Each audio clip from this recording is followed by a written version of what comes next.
এসবের মানে কি সোমনাথ?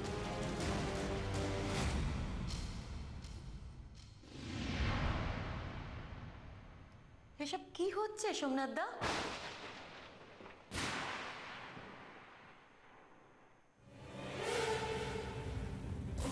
আমি কিছু জানতে চাইছি সোমনাথ, বলো কি হয়েছে?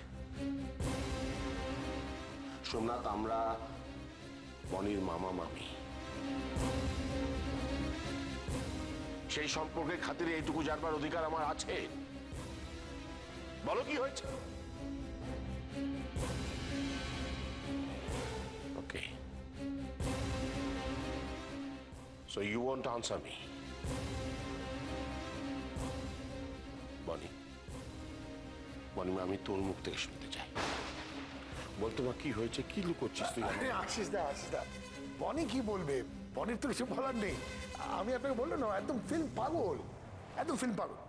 এবার কোন হিরোইনের ক্যারেক্টার ওই ফ্যান্সি ড্রেস কম্পিটিশন করতে গেল, এবার এই যে শাখা সিঁদুর, এই রদ্দি শাড়ি খুলতেই চাইছে না, বলছে আমি ক্যারেক্টারের মধ্যে থাকতে চাই, ক্যারেক্টার থেকে বেরোবই না। কোনো মানে হয়? মানেটা তো আমরাও বুঝতে পারছি না সোমনাথ দা। ওর তো রোল প্লে করা হয়ে গেছে। হ্যাঁ বৌদি, আমিও তো সেটাই বলছিলাম যে রোল তো প্লে করা হয়ে গেছে, এবার বাড়িতে ঢুকেছো, এবার নর্মাল বনি। এবার না মুছবে সিঁদুর, না খুলবে শাখা, এবার বুঝুন ঠেলা। প্রশ্নটা তো সেখানেই সোমনাথ। বাই দ্য ওয়ে, এই জেদের কারণটা কি? বনি এত প্যাশনেটলি কেন বলছে যে সিঁদুরটা মুছবে না? হ্যাঁ, আরে বৌদি বললাম না, ও একদম ফিল্মি, মানে ওই যে প্যাশন, ওই ওই এক চুটকি। যা শোনার আমরা বনির মুখ থেকে শুনতে চাই। কিন্তু বনি তো ড্রামা। না সোমনাথ, আমার তো মনে হয় বনি নয়, ড্রামাটা করছো তুমি। ফিল্মি টিলমি বলে আসল কথাটা তুমি লুকিয়ে যেতে চাইছো। আয় তোমা, বলতো আমাকে কি হয়েছে? বনি বনি বনি মাই বেবি, তোমার কি হয়েছে বলো না। হ্যাঁ বলো কি হয়েছে। আর তাছাড়া দেখো, সিঁদুরটা যদি তোমার মেকআপ হয় তাহলে এটা তুলবে না কেন? হ্যাঁ, কি হয়েছে? দেখো, আমরা তো তোমার মামা মামি, আমাদের কাছে কিসের ভয়? হ্যাঁ বলো, বলো না বনি।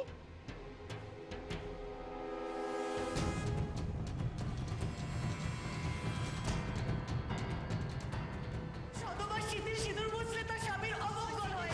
তুমি জানো স্বামীর অমঙ্গল হয়। তুমি সিঁদুর মুছলে তার স্বামীর বল বনি, বল বনি, বল।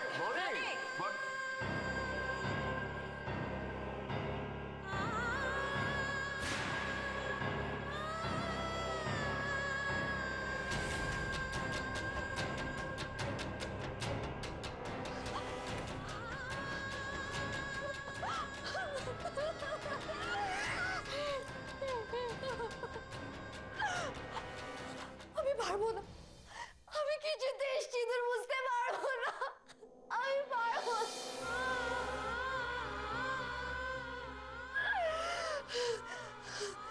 তুমি ওর শীতের সিঁদুর মুছবে? শতবার শীতের সিঁদুর মুছলে তার স্বামীর অমঙ্গল হয়। তুমি জানো না?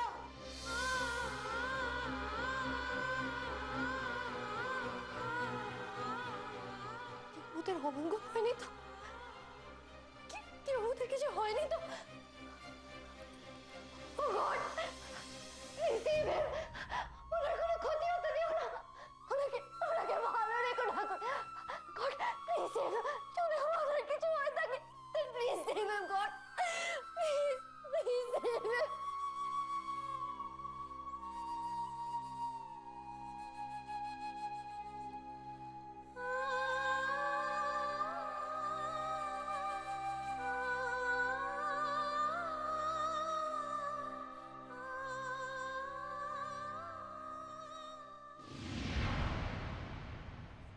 কি ভেবেছে নাকি শেখর পালিয়ে বেঁচে যাবে? বাঁচবে না, কিছুতেই বাঁচবে না। দয়া করে চুপ করো, চুপ করো একটু। না জেনে না বুঝে কেন এভাবে কথা বলে যাচ্ছ? ছেলেটার ক্ষতি কেন চাইছো তোমরা? আমরা শেখরের ক্ষতি চাইছি না, আমরা ক্ষয়ক্ষতি থেকে বাঁচতে চাইছি। আর ক্ষয়ক্ষতি থেকে বাঁচবো কি করে শুনি? সে তো শুধু পালিয়ে পালিয়ে বেড়াচ্ছে, তাকে না পেলে সইটা হবে কি করে? না না, শেখর পালায়নি, সে পালাতে পারে না, ও ঠিক ফিরে আসবে, ঠিক ফিরে আসবে। তুই এত জোর দিয়ে বলছিস কি করে? তোর ভাইপোকে তুই চিনিস না? ওটা তো চিরকালের বাউন্ডুলে। আবার কোথায় কোন চুলে পালালো কে জানে। বাবা থামবে তুমি? এত আটকে উঠছিস কেন? আমি ভুল কথা কি বলেছি? কোনো কালে ঘর সংসারের নজর ছিল না, চিরদিন তো উড়ে উড়ে ঘুরে বেড়ায়। সেবার ওই বাপ মরার খবর পেয়ে বাড়িতে এসেছিল, তারপর ওই মায়ের ক্যান্সার শুনে একটু থিতু হয়েছিল। আরে ওই যে কথায় বলে না, স্বভাব যায় না বলে, ওর হচ্ছে সেই দশা, বুঝছিস? ঠিক বলেছে, একদম ঠিক বলেছে। বুঝলি তো, বুঝলি, যেই বুঝেছে বাড়িটা হাতছাড়া হতে চলেছে অমনি বেটা পিটান দিয়েছে। ওর আর কি, হ্যাঁ?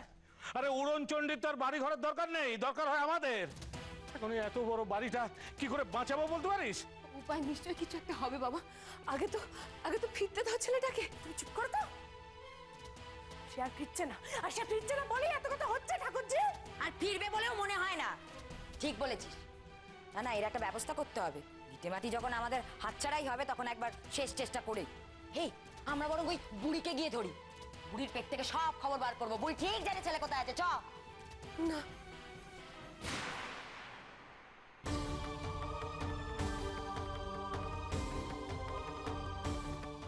তোমাদের মনে কি দয়া মায়া কিচ্ছুটি নেই গো? দয়ামা দেখিয়ে পথে বসবো নাকি? ওই অসুস্থ মানুষটাকে তোমরা আর জানিও না। আর আমরা যে জ্বলে পুড়ে মরে যাচ্ছি তার বেলা আর ছেলে আমাদের পথে বসিয়ে দিয়ে পালিয়ে যাবে। আর আমি তো এখনো বলছি শেখর পালায়নি, ও নিশ্চয়ই কোনো না কোনো ভাবে টাকা জোগাড়ের চেষ্টা করছে। টাকা যেন কোলামকুচি। দিনে 5 টাকা জোগাড় করার মুরত নেই, উনি জোগাবেন 50,000 টাকা। তুমি ওই আশাতেই থাকো ঠাকুরজি। আর যখন ওই একটা সই করলে টাকা পাওয়া যাবে তখন সে সই করিয়ে ছাড়। এ আমি বলে রাখলুম। শেখরকে খুঁজে আনতেই হবে। আর সইও করতে হবে। এই সই করুক, তারপর যেখানে ইচ্ছে যাক। না, এই, আয় তো, এই চুপ করো না, শোনো আমার কথা। অসুস্থ মানুষটাকে এভাবে হয়রান করো না তোমরা। ও বাবা, বাবা দেখো না কি করছে। বাবা ওদের আটকাও বাবা। তোমরা বড় বাবা, বড় বৌদি। আচ্ছা, এটা কি শেখর ব্যানার্জির বাড়ি?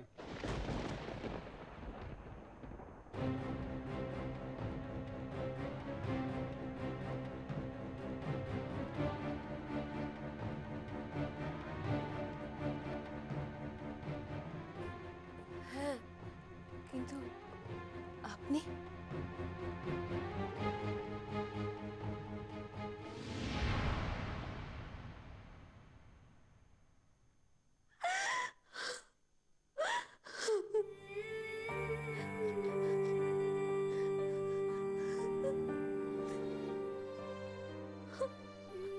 আমি কি করব কিছুই বুঝতে পারছি না। কি ঠিক কি ভুল সবকিছু কেমন গুলিয়ে যাচ্ছে। কি করবো আমি গড, আমি কি করবো গড?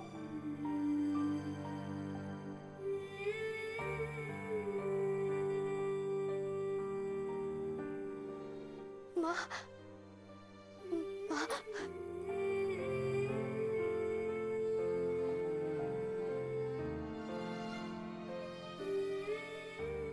মা, তুমি বলো বাবা চেকটা চাইছে কখনো হয় না হতে আছে? তুমি বলো। পিসি যেটা বলেছে সেটা তো ঠিক কথাই বলেছে। বাবা তো কোনো কথা কানে তুলতে চাইছে না, আমাকে তো বুঝতেই চাইছে না। তোমায় আজ আরো বেশি করে মনে পড়ছে জানো মা। আমি জানি তুমি থাকলে আমাকে বুঝতে, তুমি বাবাকে এটা করতে দিতে না, যে করে হোক আটকাতে তুমি।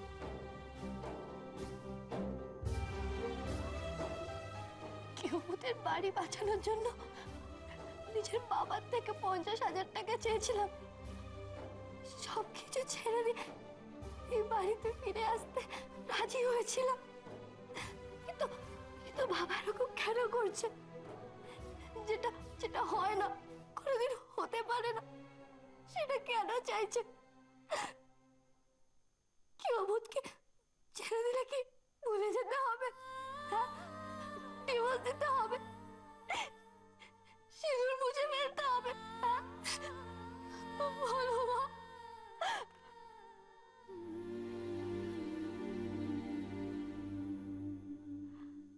কি জানি এখন ও বাড়িতে কি হচ্ছে,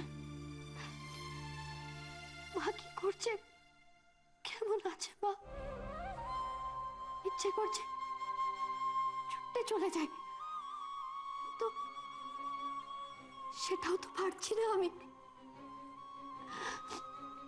তুমি বলো না মা, আমি কি করব, কি করব আমি? তুমি আমাকে বলে দাও প্লিজ, প্লিজ আমাকে তুমি বলে দাও মা।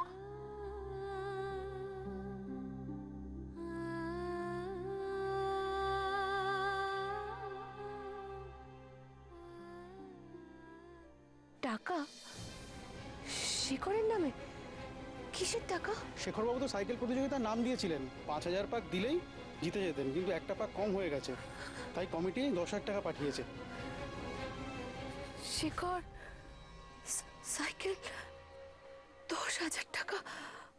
আমি তো ভাই কিছু বুঝতে পারছি না। জিতলে পুরো 50,000 টাকা পেতেন, কিন্তু ওই যে একটা পাক কম হয়ে গেল, তাই তো কমিটি 10,000 টাকা পাঠালো আমাকে দিয়ে।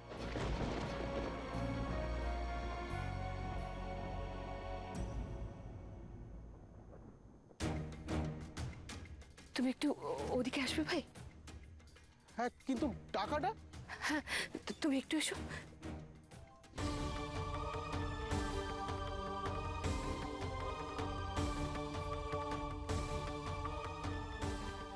আচ্ছা ভাই, বলছি যে টাকাটা তোমরা বাড়িতে পাঠাচ্ছ কেন?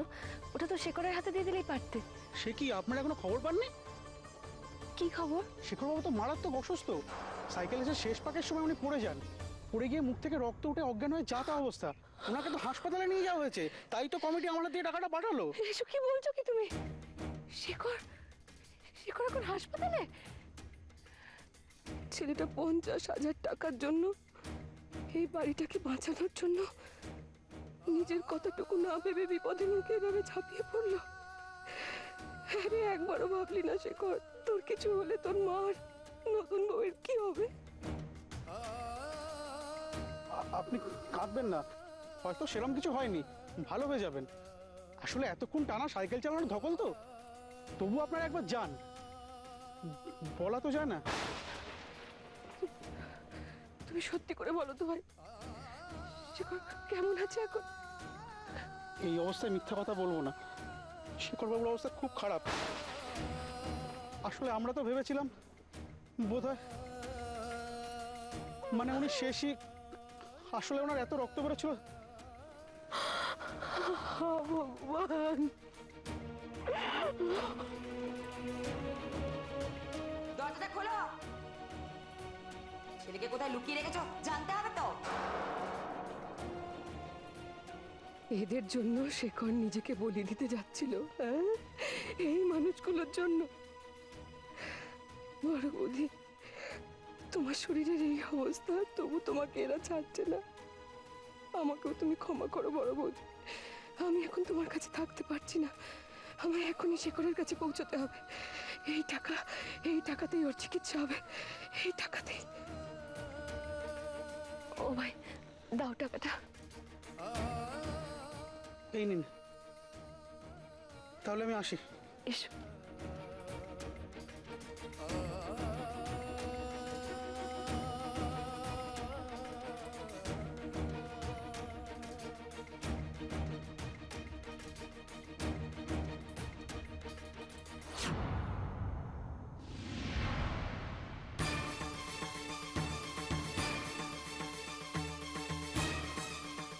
সর্বনাশ, লাটাই কি দেখে ফেলল? তাহলে তো বাড়ির লোকেরাও এক্ষুনি জেনে যাবে টাকার কথা। শেখরের কি হবে তাহলে?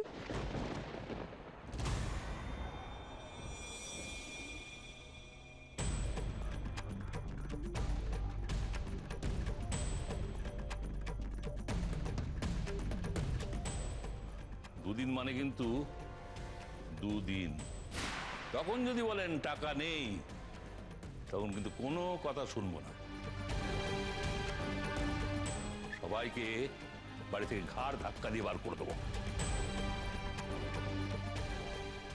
তার মানে আর মাত্র আজকের দিনটা, কালকের মধ্যে মহাজনকে টাকা এনে দিলে সবাইকে বার করে দেবে বাড়ি থেকে, মাকে, কিউবুদকে, সবাইকে। এই টাকাটা পেতে গেলে আপনাদের এই কাগজে শেখরের সই নিতে হবে। এটা হলো ডিভোর্স পেপার। কি করব, কি করব আমি? বাড়ি বাঁচাতে গেলে আজ রাতেই আমাকে ডিভোর্স পেপারে সই করতে হবে, আর ডিভোর্স পেপারে সই করলে বিয়ে ভেঙে যাবে। এভাবে বিয়ে ভেঙে যায় নাকি? আর কিউবুদ,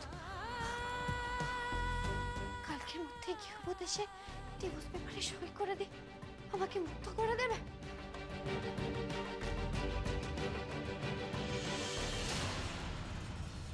তুমি কি হাসপাতালে যাচ্ছ? হাসপাতাল? হ্যাঁ, শেখরদা তো হাসপাতালে ভর্তি। তোমাকে বেরোতে দেখে আমি ভাবলাম। তুই শেখরের খবর জানিস? কি করে জানলি লাটাই? আরে আমি তো শেখরদাকে খুঁজতেই বেরিয়েছিলাম। ওই যে বাড়ি থেকে বললো না শেখরদাকে ডেকে নিয়ে আয়, ডাকতে গিয়ে তো আমি খবরটা পেলাম। ছুটে যাচ্ছি, এখনই খবরটা দিতে হবে আমাকে। লাটাই শোন বাবা, শোন শোন শোন, এখনই বাড়িতে যাস না। এই খবরটা কাউকে জানাস না এখনই। জানাবো না? না। শেখরদার এরকম একটা অবস্থার বাড়িতে জানাবো না? জানাস না? তুই তো জানিস শেখরের মায়ের কি অবস্থা। ওই অসুস্থ মানুষটা যদি শোনে যে শেখরের এরকম একটা ঘটনা ঘটেছে, সে আর বাঁচবে না। আরে তুই কি চাস মানুষটা মরে যাক? না, কিন্তু শেখরদার মাও তো বাড়িতে নেই। আমি তো তাকে মন্দিরে রেখে এলাম। বললো নতুন বউয়ের মঙ্গলের জন্য সারা দিন পুজো করবে আর ঠাকুরের কাছে মাথা পেতে রাখবে। কি খেলা তোমার ঠাকুর! একজন নতুন বউয়ের মঙ্গলের জন্য তোমার পায়ের কাছে হত্যে দিয়ে পড়ে রইল, আর তুমি সেই নতুন বউয়ের স্মৃতির সিঁদুর নিয়ে কি খেলা শুরু করেছো ঠাকুর? তাহলে আমি কি করব? বাড়িতে গেলে তো সবাই জিজ্ঞাসা করবে। তুই তুই তুই এখনই বাড়িতে কিছু জানাস না লাটাই? এই যে শেখর সাইকেল প্রতিযোগিতায় গেছিল, ওখানে গিয়ে অসুস্থ হয়ে পড়েছে, কাউকে বলিস না। এমনকি শেখরের মা এলে তাকেও এখনো কিছু জানাস না। দেখ দেখ লাটাই, আমাদের এই বাড়িটাকে বাঁচানোর জন্য শেখর এত বড় একটা কাণ্ড করেছে। ওই ছেলেটার মুখের দিকে তাকিয়ে অন্তত তুই এখনই কাউকে কিছু বলিস না বাবা, ঠিক আছে? যা।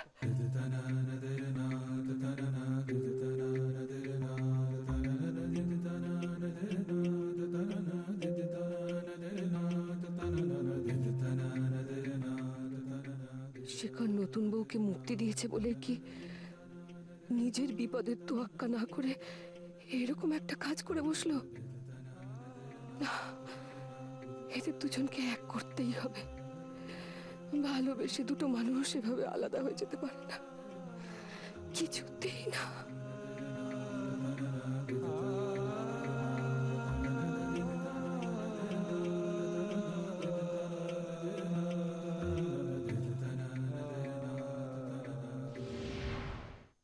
পারবে সই করতে? ভুলে যেতে পারবে আমায়? কোথায়? আমি তো পারছি না। বারবার কেউদের মুখটা আমার চোখের সামনে ভেসে উঠছে। তাহলে কি সই করার সময় কেউদের চোখের সামনে আমার মুখটা ভেসে উঠবে? আপনি ফিরে যান আপনার বাড়িতে। আপনার কাজ শেষ। সব দায় থেকে আপনাকে মুক্ত করছি, সব দায় থেকে আপনাকে মুক্ত করছি, সব দায় থেকে আপনাকে মুক্ত করছি। আপনি দয়া করে নিজের পৃথিবীতে ফিরে যান।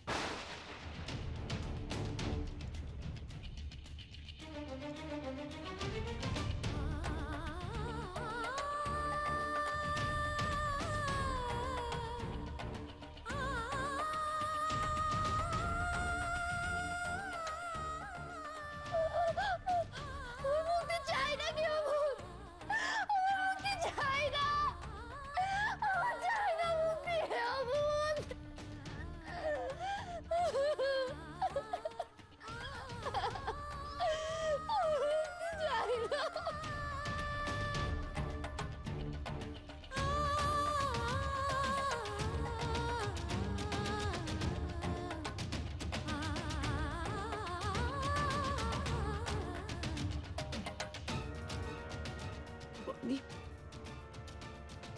বনি কি তাহলে শেখরকে ভালোবেসে ফেললো?